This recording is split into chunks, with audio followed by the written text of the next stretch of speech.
सर्वप्रथमे मु प्रभु को धन्यवाद देउछि। आज एक नूतन दिवस प्रभु देइछन्ति एवं आपण मानक मध्य स्वागत एवं ख्रीष्ट प्रेम नमस्कार जनाउछि। नमस्कार। आज प्रसंग रे आम शिखिबा बाप्तिजक जहनक संवाद। एही प्रसंग रु शिखिबा पूर्व आम वाक्यर मार्क लिखित सुसमाचार 1 पर्व 1 पदरु 8 पद पर्यंत किछि अंश आम पाठ करिबा। ए वाक्य एपर लेखा जाय अछि, ईश्वर को पुत्र जीशु ख्रीष्ट को सुसमाचार आरंभ।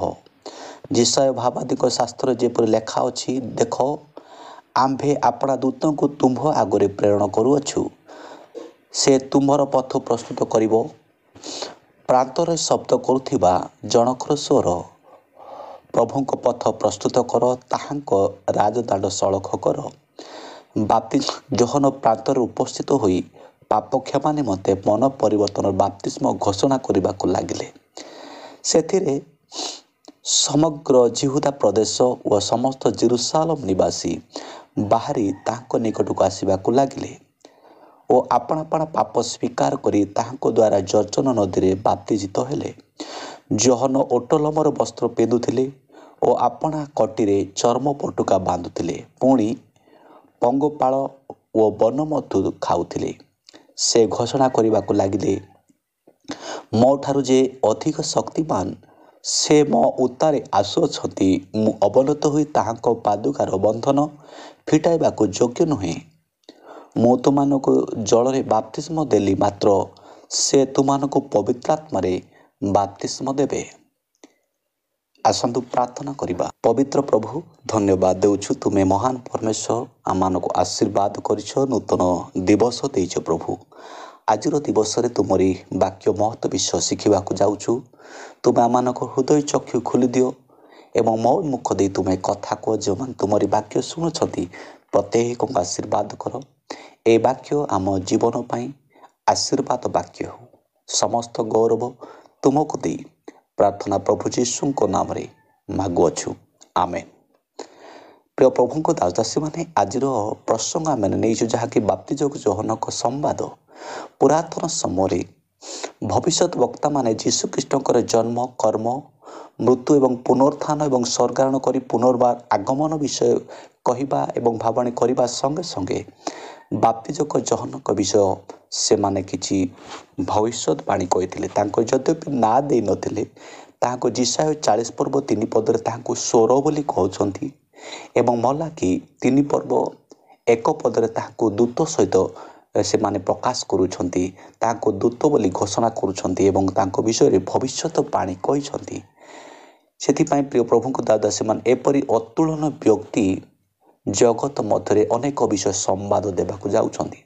कारण आजिर जोगरे प्रत्येक परिवार मध्य प्रभुंकर भय नाही, प्रभुंकर विश्वास नाही, अभला अमान्य एवं अविश्वास एवं समस्त जगत मध्य पृथ्वीर प्रलोभन रे पड़ी अछंती लोक माने।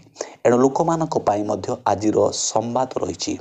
कारण जोहन जेतले जगत को आगमन कले, जेतले से पृथ्वी रे जन्म ग्रहण करिले, सेई पूर्वरु जो माथ्यू एवं मलाखी मध्य जो 400 वर्ष व्यवधान, कहीं 4 वर्ष व्यवधान ताहाको अंधकार जोग बोली कहा जाए। कारण लोक माने परमेश्वर आज्ञा को अमान्य कले, अविश्वास कले एवं तांको उद्देश्य न चली से माने मूर्ति पूजारे एवं अन्य देवादेवी मानकर पूजारे से माने व्यस्त रहिले एवं प्रभु को उद्देश्य को अमान्य कले। एणु प्रभु से समय 400 वर्ष नीरव रहिले।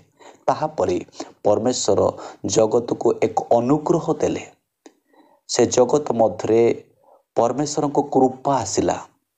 कारण प्रभु निज लोक मान को सर्वदा परित्याग करिवे नाही। एणु सेथिपाई से बाप्तिजक जहन को जीशु को जन्म पूर्वर से पठाउछंती। प्रथम विषय आम देखिबा जे बाप्तिजक जहन को परिवार एक आदर्श पवित्र परिवार। लोकलिखित सुसमाचार 1 पर्व 5 पद लेखा जाए, यहूदा देशर राजा हेरोदଙ୍କ समय अव्यंक दलर जिखर नामक जड़े याजक थिले। ताहांको भार्या हारण वंशर कन्या, ताहांकर नाम एलिसाबेथ। तार अर्थ जोहनଙ୍କର पितामाता याजक परिवार थिले। से माने वृद्ध हेले मध्य निसंतान थिले। किंतु गोटे विषय तांको परिवार द्वारा आम देखुछु ଯେ ଯଦ୍ୟପି ବୃଦ୍ଧ ପର୍ଯ୍ୟନ୍ତ ନିଃସନ୍ତାନ ଥିଲେ ତଥାପି ପ୍ରଭୁଙ୍କ କାର୍ଯ୍ୟରେ ଅବହେଳା କରିନଥିଲେ। ପ୍ରଭୁ ଆମମାନଙ୍କ ପ୍ରତି ଦୃଷ୍ଟି କରୁନାହାନ୍ତି ତାହା ସେମାନେ ଧ୍ୟାନରେ ନେଇନଥିଲେ, କାରଣ ସେମାନେ ପ୍ରଭୁଙ୍କୁ ସନ୍ତୁଷ୍ଟ କରିବାକୁ ଚାହୁଁଥିଲେ ଏବଂ ପ୍ରଭୁଙ୍କ ନିମନ୍ତେ ଜୀବନଯାପନ କରୁଥିଲେ। ଦିନେ ପ୍ରଭୁ ସେମାନଙ୍କର ପ୍ରାର୍ଥନା ଶୁଣିଲେ ଏବଂ ତାଙ୍କ କୋଳରେ ଏକ ଉତ୍ତମ ବ୍ୟକ୍ତି ସେ ଯୀଶୁଙ୍କ ବିଷୟ ଯେ ପ୍ରଥମ ପ୍ରସ୍ତୁତ କରିବେ ତାଙ୍କୁ ସେମାନେ ଜନ୍ମ ଦେଉଛନ୍ତି। ଏ ପ୍ରକାର ପରିବାର ଆପଣ ଚାହୁଁଛନ୍ତି କି? ଯଦି ପ୍ରଭୁ ଆପଣଙ୍କ ପରିବାରରେ ଉତ୍ତମ ବ୍ୟକ୍ତି ଜନ୍ମ ହେଉ, ଧାର୍ମିକ ବ୍ୟକ୍ତି, ପ୍ରତିଷ୍ଠିତ ସମ୍ମାନ ବ୍ୟକ୍ତି ଯଦି ଆପଣଙ୍କ ପରିବାରରେ ଜନ୍ମ ହେଉ ବୋଲି ଚାହୁଁଛନ୍ତି, ତାହେଲେ ଆପଣମାନେ ପ୍ରଭୁଙ୍କୁ ଭୟ କରନ୍ତୁ, ପ୍ରଭୁଙ୍କଠାରେ ବିଶ୍ୱାସ କରି ପ୍ରଭୁଙ୍କ ନିମନ୍ତେ ଜୀବନଯାପନ କରନ୍ତୁ। ଦେଖନ୍ତୁ, ବାପ୍ତିଜକ ଯୋହନ ମାତାଙ୍କ ଉଦରରୁ ପବିତ୍ର ଆତ୍ମାରେ ପୂର୍ଣ୍ଣ ହୋଇଥିଲେ। ସେ ଏଲିୟଙ୍କ ଆତ୍ମା ଦ୍ୱାରା ସେ ଜନ୍ମଗ୍ରହଣ କରିଅଛନ୍ତି ଏବଂ ଯେତେବେଳେ ମରିୟମ ଏବଂ ଏଲିଜାବେଥ ପରସ୍ପର ସାକ୍ଷାତ କରୁଛନ୍ତି ଏବଂ ପରସ୍ପରକୁ ଯେତେବେଳେ ନମସ୍କାର କରୁଛନ୍ତି, ବାପ୍ତିଜକ ଯୋହନ ଉଦରରେ ଥାଇ ମାତାଙ୍କ ଗର୍ଭରେ ଥାଇ ସେହି ସମ୍ବାଦ ଶୁଣିବା ମାତ୍ରେ ସେ ନାଚୁଛନ୍ତି। ପ୍ରିୟ ପ୍ରଭୁଙ୍କ ଦାସ ଦାସୀମାନେ, ଏମିତି କେମିତି ଅସମ୍ଭବ ବିଷୟ ସେହି ସମୟରେ ଘଟୁଛି। ଏଣୁ ଏପରି ମହାନ ବ୍ୟକ୍ତି ଜଗତକୁ ଆଗମନ କରିବା ପାଇଁ କେତେଟା ସମ୍ବାଦ ସେ ଦେଉଅଛନ୍ତି। ଜଗତକୁ ଆଗମନ କରିବା ପରେ ପୃଥିବୀ ଲୋକମାନଙ୍କ ପାଇଁ କେତେଟା ଆଦର୍ଶ ବିଷୟ ପ୍ରକାଶ କରୁଛନ୍ତି। ପ୍ରଥମ ବିଷୟ ଆମମାନେ ଦେଖିଲୁ ତାଙ୍କ ପରିବାରର ସମ୍ବାଦ, ପରିବାର ସମସ୍ତ କାର୍ଯ୍ୟରେ ବିଶ୍ୱସ୍ତ ଥିଲେ। ଦ୍ୱିତୀୟ ବିଷୟ ବାପ୍ତିଜକ ଯୋହନ ତାଙ୍କ ବ୍ୟକ୍ତିଗତ ଜୀବନରେ ଲୋକମାନେ ଯେପରି ପ୍ରଭୁଙ୍କର ଆଜ୍ଞାକୁ ପାଳନ କରିବେ, ପ୍ରଭୁ ଯୀଶୁଖ୍ରୀଷ୍ଟଙ୍କୁ ଗ୍ରହଣ କରିବେ, ସେଥିପାଇଁ ପ୍ରସ୍ତୁତ କରିବାର ତାଙ୍କର ଉଦ୍ଦେଶ୍ୟ। ସେଥିପାଇଁ ଯୀଶୁଖ୍ରୀଷ୍ଟଙ୍କ ଜନ୍ମ ପୂର୍ବରୁ ସେ ପଥ ପ୍ରସ୍ତୁତ ପାଇଁ ଆସିଥିଲେ। ହଁ ପ୍ରିୟ ପ୍ରଭୁଙ୍କ ଦାସୀମାନେ, ଯେପରି ଲୋକମାନେ ପ୍ରଭୁ ଯୀଶୁଖ୍ରୀଷ୍ଟଙ୍କୁ ଗ୍ରହଣ କରିବେ ତାହାଙ୍କ ଉଦ୍ଦେଶ୍ୟ ତାହା ଥିଲା। ପ୍ରଭୁ ସେଥିପାଇଁ ତାଙ୍କୁ ସର୍ବପ୍ରଥମେ ପଥ ପ୍ରସ୍ତୁତ କରିବା ପାଇଁ ପଠାଇଥିଲେ। ଯେମିତି ଆମ ଦେଶ ମଧ୍ୟରେ କି କୌଣସି ରାଜନୈତିକ ନେତା ଯଦି କେଉଁ ଅଞ୍ଚଳକୁ ଯାଏ ତାଙ୍କ ପାଇଁ ଜଣେ କେଉଁ ସ୍ଥାନରେ ରହିବେ, କେଉଁଠି ଖାଇବେ, କେଉଁଠି କାର୍ଯ୍ୟକ୍ରମ କରିବେ, ସେଥିପାଇଁ ଜଣେ ପ୍ରସ୍ତୁତକାରୀ ଯେମିତି ଆସେ, ସେମିତି ପ୍ରଭୁ ଯୀଶୁଖ୍ରୀଷ୍ଟ ଯେପରି ଆଗମନ କରିବା ସମୟରେ କେହି ତାହାଙ୍କୁ ତୁଚ୍ଛ କି ତାଙ୍କ ବିରୁଦ୍ଧରେ ଅଧର୍ମ କାର୍ଯ୍ୟ ନ କରନ୍ତି ଏବଂ ତାଙ୍କୁ ଯେପରି ଅଗ୍ରାହ୍ୟ ନ କରନ୍ତି, ସେଥିପାଇଁ ବାପ୍ତିଜକ ଯୋହନ ପ୍ରଥମେ ପଥ ପ୍ରସ୍ତୁତ କରିବା ପାଇଁ ଆସିଥିଲେ। ଆପଣ ମୁଁ ମଧ୍ୟ ପାଳକ ଭାବରେ ଏବଂ ମଣ୍ଡଳୀ କର୍ମକର୍ତ୍ତା ଭାବରେ ଆଜି ପ୍ରଭୁଙ୍କର ଆଗମନ ହେବାକୁ ଯାଉଛି। ଏଣୁ ମଣ୍ଡଳୀକୁ ପ୍ରସ୍ତୁତ କରିବାର ଆମମାନଙ୍କ କର୍ତ୍ତବ୍ୟ ରହିଛି। ଦ୍ୱିତୀୟ ବିଷୟ, ତାଙ୍କ ଜୀବନରେ ନମ୍ରତା ଜୀବନ ଦେଖିପାରୁଛୁ। 6 ପଦରେ ଲେଖା ହେଇଛି, ଯୋହନ ଓଟଲମର ବସ୍ତ୍ର ପିନ୍ଧୁଥିଲେ, ଆପଣା କଟିରେ ଚର୍ମ ପଟୁକା ବାନ୍ଧୁଥିଲେ, ପୁଣି ପଙ୍ଗପାଳ ବନ ମଧୁ ଖାଉଥିଲେ। ତାଙ୍କର ପିନ୍ଧିବାଟା, ଖାଇବାଟା ଏବଂ ରହିବାଟା ଏକ ଭିନ୍ନ ଧରଣର ଥିଲା ଏବଂ ସେ ନମ୍ରତା ଜୀବନ କାଟୁଥିଲେ, କାରଣ ସେ କହୁଥିଲେ ମୋତେ ଅବନତ ହେବାକୁ ହେବ, ତାଙ୍କୁ ଉନ୍ନତ ହେବାକୁ ହେବ। ଏବଂ ସେ କେବେ ବି ମଦ୍ୟପାନ କରିନଥିଲେ କି ପ୍ରଭୁଙ୍କ ବିରୁଦ୍ଧାଚରଣ କାର୍ଯ୍ୟ ସେ କରିନଥିଲେ। ଏବଂ ଆଉ ଗୋଟେ ବିଷୟ ସେ ପ୍ରକାଶ କରୁଥିଲେ, ମୁଁ ସିନା ତୁମମାନଙ୍କୁ ଜଳରେ ବାପ୍ତିସ୍ମ ଦେଉଛି, କିନ୍ତୁ ମୋ ତାରେ ଯେ ଆସୁଛନ୍ତି ସେ ପବିତ୍ରାତ୍ମାରେ ବାପ୍ତିସ୍ମ ଦେବେ। ମୁଁ ତାହାଙ୍କର ପାଦର ପାଦୁକା ବନ୍ଧନ ଫିଟାଇବା ପାଇଁ ମୁଁ ଅଯୋଗ୍ୟ। ତାର ଅର୍ଥ ଏହି ସ୍ଥାନରେ ଏହି ବାକ୍ୟରେ ଦେଖିପାରୁଛୁ ସେ ନମ୍ରତା ପ୍ରକାଶ କରୁଛନ୍ତି। ଆପଣ ବି ଆମେ ବି ତାଙ୍କ ଦ୍ୱାରା ଶିଖୁଛୁ ଯେ ନମ୍ରତା ହେବା ଆବଶ୍ୟକ। ଗର୍ଭୀ ଲୋକଙ୍କୁ ପ୍ରଭୁ ଦୂରରୁ ଚିହ୍ନନ୍ତି, କାରଣ ଗର୍ଭୀଙ୍କୁ ସେ ତାଙ୍କ ରାଜ୍ୟରେ ପ୍ରବେଶ କରିବା ପାଇଁ ସୁଯୋଗ ଦେବେ ନାହିଁ। ଏଣୁ ଆମମାନେ ନମ୍ର ହେବା ଦରକାର। ନମ୍ର ଲୋକ ଧନ୍ୟ, କାରଣ ସେମାନେ ପୃଥିବୀର ଅଧିକାରୀ ହେବେ। ଏଣୁ ପ୍ରିୟ ପ୍ରଭୁଙ୍କ ଦାସୀମାନେ, ଆମମାନେ ବି ନମ୍ର ହେବା ଦରକାର। ତୃତୀୟ ବିଷୟ, ତାଙ୍କ ଜୀବନରେ ଦେଖୁଛୁ ସେ କାହାର ମୁଖାପେକ୍ଷା କରୁନଥିଲେ, କାହାକୁ ଡରୁନଥିଲେ, ନିର୍ଭୟରେ ସମସ୍ତ ବାକ୍ୟ ସେ ପ୍ରଚାର କରୁଥିଲେ। ଯେଉଁମାନେ ତାଙ୍କ ନିକଟକୁ ବାପ୍ତିସ୍ମ ନେବାକୁ ଆସୁଥିଲେ ସେମାନଙ୍କୁ ଗୋଟେ ବିଷୟ କହୁଛନ୍ତି, ହେ କାଳ ସର୍ପର ବଂଶ, ଆଗାମୀ କ୍ରୋଧରୁ ପଳାୟନ କରିବା ନିମନ୍ତେ କିଏ ତୁମମାନଙ୍କୁ ସଚେତନ କଲା କି ଚେତନା ଦେଲା? ସେ କାହାକୁ ଭୟ କରୁନଥିଲେ। ଆପଣ ବି ଭୟ କରିବାର ଆବଶ୍ୟକତା ନାହିଁ। ଏବଂ ଆଉ ହେରୋଦ ରାଜାଙ୍କ ମଧ୍ୟ ତାଙ୍କ ଭାଇଙ୍କର ସ୍ତ୍ରୀକୁ ଯେତେବେଳେ ସେ ବାହାହେଲେ ତାଙ୍କୁ ମଧ୍ୟ ସେ କହୁଛନ୍ତି ତୁମେ ଏପରି କରିବାର ଉଚିତ ନଥିଲା। କିନ୍ତୁ ସେହି ହେରୋଦ ରାଜା ପରିବର୍ତ୍ତନ ହୋଇନଥିଲେ, ବରଂ ଓଲଟା ତାହାଙ୍କୁ ହତ୍ୟା କରୁଛନ୍ତି।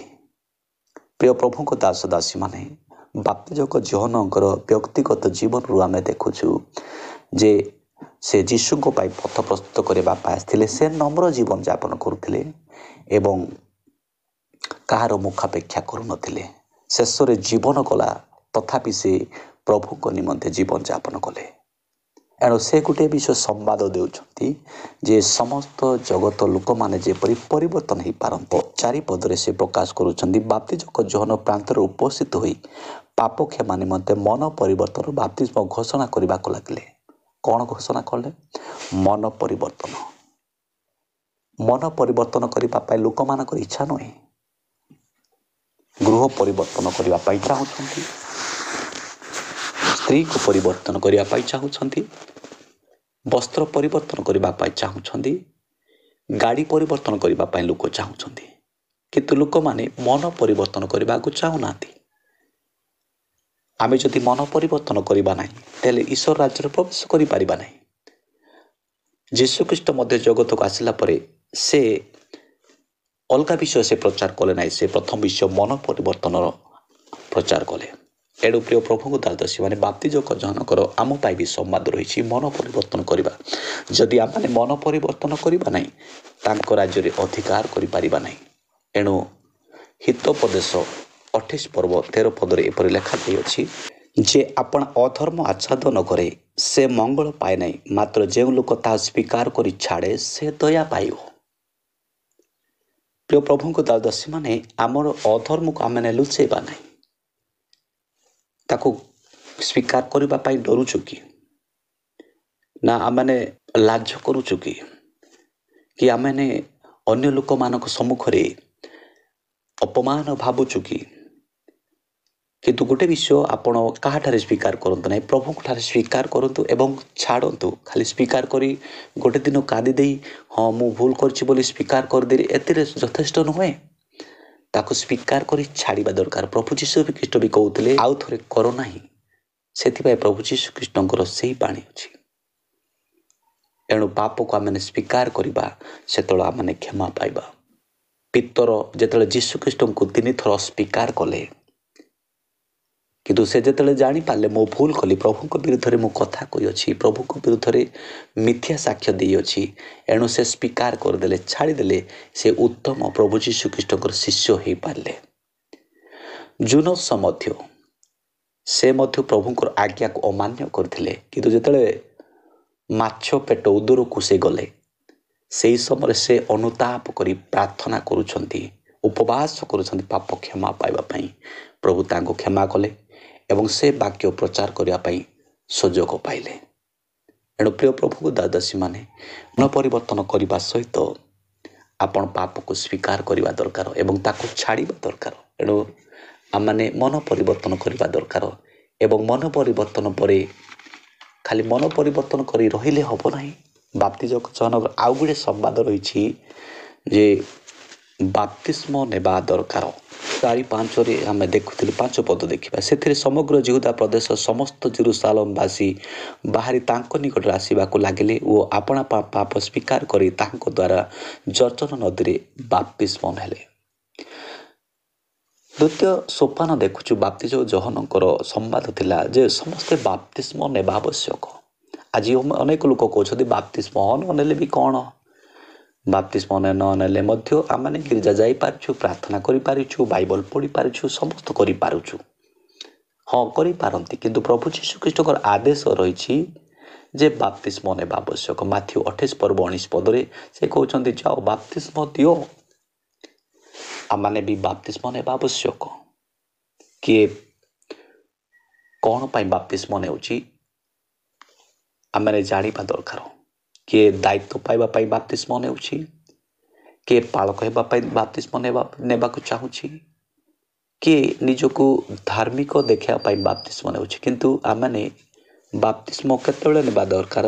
କେତେବେଳକୁ ମନ ପରିବର୍ତ୍ତନ କରି ପାପକୁ ସ୍ୱୀକାର କରି ବାପ୍ତିସ୍ମ ନେବା ଆବଶ୍ୟକ। କାରଣ ବାପ୍ତିସ୍ମ ଗୋଟେ ମୃତ୍ୟୁ ସହିତ ସମାନ। କାରଣ ଯୀଶୁଖ୍ରୀଷ୍ଟ ଯେମିତି ମୃତ୍ୟୁ ଭୋଗ କଲେ, ସମାଧିସ୍ଥ ହେଲେ, ପୁନରୁତ୍ଥିତ ହେଲେ, आमेମାନେ ମଧ୍ୟ ଯଦି ବାପ୍ତିସ୍ମ ନେଉଛୁ ଜଳରେ ନେଉଛୁ କିନ୍ତୁ ତାହା ମୃତ୍ୟୁବରଣ କରିବା, ସମାଧିସ୍ଥ ହେବା, ପୁନରୁତ୍ଥିତ ହେବା ତା ସହିତ ସମାନ। ଏଣୁ ଆମମାନେ ଯେତେବେଳେ ବାପ୍ତିସ୍ମ ନେଉଛୁ ମନ ପରିବର୍ତ୍ତନ କରି ପାପକୁ ଛାଡ଼ିଲା ପରେ ବାପ୍ତିସ୍ମ ନେବା ଦରକାର। ଭାବନ୍ତୁ ନାହିଁ ମୁଁ ବାପ୍ତିସ୍ମ ନେଲା ପରେ ପରିତ୍ରାଣ ପାଇବି, କିନ୍ତୁ ଯେ ପର୍ଯ୍ୟନ୍ତ ଆମମାନେ ମନକୁ ପରିବର୍ତ୍ତନ କରିନୁ, ପ୍ରଭୁ ଯୀଶୁଖ୍ରୀଷ୍ଟରେ ବିଶ୍ୱାସ କରିନୁ, କେବେ ହେଲେ ପରିତ୍ରାଣ ପାଇବା ନାହିଁ। ସେଥିପାଇଁ ବାପ୍ତିଜକ ଯୋହନ ଯେତେ ଜଣ ତାହାଙ୍କ ନିକଟକୁ ଆସିଲେ, ଯଦ୍ୟପି ସେମାନଙ୍କୁ ଜଳରେ ବାପ୍ତିସ୍ମ ଦେଲେ, ସେମାନଙ୍କୁ ଶିକ୍ଷା ଦେଇ କହୁଛନ୍ତି ତୁମେ ମନ ପରିବର୍ତ୍ତନ ଏବଂ ବାପ୍ତିସ୍ମ ନେଲା ପରେ ଉପଯୁକ୍ତ ଫଳ ଉତ୍ପନ୍ନ କର। ଉପଯୁକ୍ତ ଫଳ, ଗୋଟେ ବାଇଗଣ ଗଛ କେବେ ହେଲେ ତେନ୍ତୁଳି ଫଳି ପାରିବ ନାହିଁ। ତେନ୍ତୁଳି କେବେ ହେଲେ ବି ଆମ୍ବ ଫଳି ପାରିବ ନାହିଁ। ଯଦି ଭୁଲ ବଶତଃ ଯଦି ଫଳୁଛି ତାହାର କିଛି ଭୁଲ ଅଛି। ସେଥିପାଇଁ ପ୍ରିୟ ପ୍ରଭୁଙ୍କୁ ଦାଦାସୀମାନେ ଆମେ ଏପରି ଉପଯୁକ୍ତ ଫଳ ଫଳିବା ଦରକାର। ମାଥ୍ୟୁ ଲିଖିତ ସୁସମାଚାର 3 ପର୍ବ 8 ପଦରେ ସେ କହୁଛନ୍ତି ମନ ପରିବର୍ତ୍ତନର ଉପଯୁକ୍ତ ଫଳ ଉତ୍ପନ୍ନ କର। ଏଣୁ ଖ୍ରୀଷ୍ଟିଆନ ଲୋକ ଭାବରେ ଆମମାନଙ୍କ ଜୀବନରେ ମନ ପରିବର୍ତ୍ତନର ଉପଯୁକ୍ତ ଫଳ ଦେଖାଯିବା ଦରକାର। ପ୍ରେମ, ଆନନ୍ଦ, ଶାନ୍ତି, ଦୀର୍ଘ ସହିଷ୍ଣୁତା, ପରୋପକାରିତା, ଭଦ୍ରତା, ବିଶ୍ୱସ୍ତତା, ମୃଦୁତା, ଆତ୍ମସଂଯମତା, ଏ ବିଷୟ ଆମମାନଙ୍କ ପାଖରେ ରହିବା ଆବଶ୍ୟକ। ଏଣୁ ଯେତେବେଳେ ଆମମାନେ ମନ ପରିବର୍ତ୍ତନ କରୁଛୁ, ପାପ ସ୍ୱୀକାର କରୁଛୁ, ଛାଡ଼ିଦେଲା ପରେ ଆମମାନେ ଯେତେବେଳେ ବାପ୍ତିସ୍ମ ନେଲୁ, ବାପ୍ତିସ୍ମ ନେଲା ପରେ ଆମ ପାଖରେ ଉପଯୁକ୍ତ ଫଳ ଦେଖା ଦେବା ଦରକାର। ଆମମାନେ ଉପଯୁକ୍ତ ବ୍ୟକ୍ତି ହେବା ଦରକାର, ପ୍ରଭୁଙ୍କ ପାଇଁ ଗ୍ରହଣ ବ୍ୟକ୍ତି ହେବା ଆବଶ୍ୟକ। ଏଣୁ ଆମମାନେ ଆଦର୍ଶ ଜୀବନଯାପନ କରିବା ଦରକାର। ଏଣୁ ବାପ୍ତିଜକ ଯୋହନଙ୍କର ସେହି ସମ୍ବାଦ ଆମ ପାଇଁ ରହିଛି। ଏଣୁ ଆଉ ଗୋଟେ ବିଶେଷ ସମ୍ବାଦ ଦେଉଛନ୍ତି, ଯେଉଁଟାକି ବାପ୍ତିସ୍ମ କେବଳ ଜଳରେ ବାପ୍ତିସ୍ମ ନୁହେଁ, ପବିତ୍ରାତ୍ମାରେ ବି ବାପ୍ତିସ୍ମ ନେବା ଆବଶ୍ୟକ। ଯେଉଁଟାକି ଆଜିର ବାକ୍ୟର 7 ଏବଂ 8 ପଦରେ ଲେଖାଯାଇଛି। ସେ ଘୋଷଣା କରି କହିବାକୁ ଲାଗିଲେ, ମୋ ଠାରୁ ଯେ ଅଧିକ ଶକ୍ତିମାନ ସେ ମୋ ଉତ୍ତାରେ ଆସୁଅଛନ୍ତି, ମୁଁ ଅବନତ ହୋଇ ତାଙ୍କ ପାଦର ବନ୍ଧନ ଫିଟାଇବାକୁ ଯୋଗ୍ୟ ନୁହେଁ। ମୁଁ ତୁମମାନଙ୍କୁ ଜଳରେ ବାପ୍ତିସ୍ମ ଦେଲି, ମାତ୍ର ସେ ତୁମମାନଙ୍କୁ ପବିତ୍ର ଆତ୍ମାରେ ବାପ୍ତିସ୍ମ ଦେବେ। ହଁ ପ୍ରିୟ ପ୍ରଭୁଙ୍କ ଦାସଦାସୀମାନେ, ପ୍ରଭୁ ଯୀଶୁଖ୍ରୀଷ୍ଟ ପବିତ୍ର ଆତ୍ମାରେ ବାପ୍ତିସ୍ମ ଦିଅନ୍ତି।